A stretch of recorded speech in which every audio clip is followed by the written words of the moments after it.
దేవుని నామానికి స్తోత్రాలండి. మీకు అందరికీ నా హృదయపూర్వక వందనాలు చెల్లించుకుంటున్నాను. దేవుని ప్రియబిడ్డలందరూ కూడా సంతోషం సమాధానాలతో ఉండాలని, దేవుని కృపకు పాత్రలు అవ్వాలని కోరుకుంటున్నాను. ఈరోజు మరి దేవుని యొక్క వాగ్దానం మనం చెప్పుకుందామండి. దేవుని యొక్క వాగ్దానం ఈరోజు యోవేలు గ్రంథము 3వ అధ్యాయం 16వ వచనం ప్రకారం, యెహోవా తన జనులకు ఆశ్రయము దుర్గముగా ఉండును. ఎంత గొప్ప మాట చూడండి.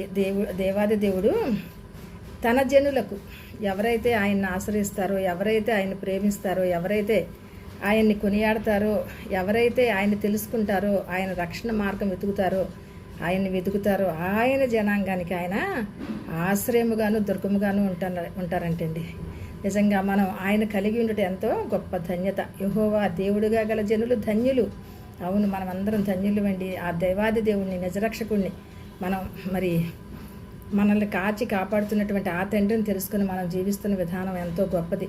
ఆయన యొక్క వాగ్దానం ఎంత గొప్పది అంటే అంత గొప్పది. మనకిచ్చిన వాగ్దానం వెనుకకు తీసుకున్న దేవుడండి.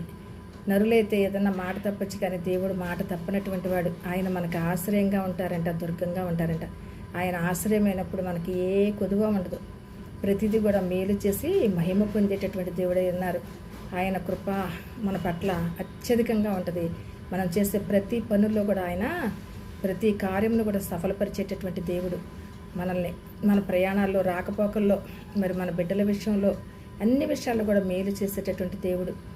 మరి తల్లిదండ్రుల ప్రార్థనలు బిడ్డలకు ఆశీర్వాదకరంగా అవుతాయి. తరతరములకు ఆశీర్వాదకరంగా ఉంటాయండి తల్లిదండ్రులు చేసిన ప్రార్థనలు, యాచనలు. అందుకే మనం ఎప్పుడు ప్రార్థన చేసే వారంగా ఉండాలి. దేవుని వాగ్దానములు విని ఆయన వాగ్దానమును గైకొనిన వారంగా ఉండాలి. నమ్మకం కలిగి ఉండాలి, విశ్వాసం ఉండాలి. ఇచ్చిన వాగ్దానానికి నమ్మకంతో మనం ఉంటే కనుక తప్పకుండా దేవుడు మన కార్యాలను సఫలం చేస్తారు. ముఖ్యంగా విశ్వాసము మీద మన జీవితాలు స్థిరపడి ఉంటాయి. విశ్వాసము వలన నీతిమంతులుగా తీర్చిదిద్దబడతారు.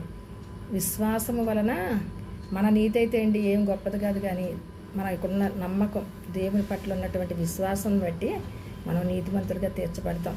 మనం ఎంత విశ్వసిస్తే అంతగా అభివృద్ధి చెందుతాం. మనం ఎంత నమ్మితే అంతగా మనం మన స్థితిని, మన గతిని మార్చేటటువంటి దేవుడు. మన దశ దిశ మార్చగల శక్తిమంతుడు. ఏమీ లేనటువంటి వారు కూడా నండి దేవుని నమ్ముకొని అన్ని విషయాల్లో మరి ఆశీర్వాదాలు పొందుకొని అభివృద్ధి చెందినట్లుగా చూస్తున్నాం. మన కళ్ళు ఎదురుగుండానే ఎంతోమందిని చూస్తున్నాం మనం. అలాగే మన జీవితాల్లో కూడా దేవుడు చేసినటువంటి అద్భుత కార్యాలు, ఆశ్చర్యకార్యాలు మనం ఎప్పటికీ కూడా మర్చిపోకూడదు. మన విశ్వాసం కలిగి దేవుల్లో ముందుకు కొనసాగాలి. ఆయన ఎట్ల నమ్మకంగా, విశ్వాసంగా మనం ఉంటే ప్రతిదీ కూడా సఫలపరిచేటటువంటి దేవుడు. ఆమేన్.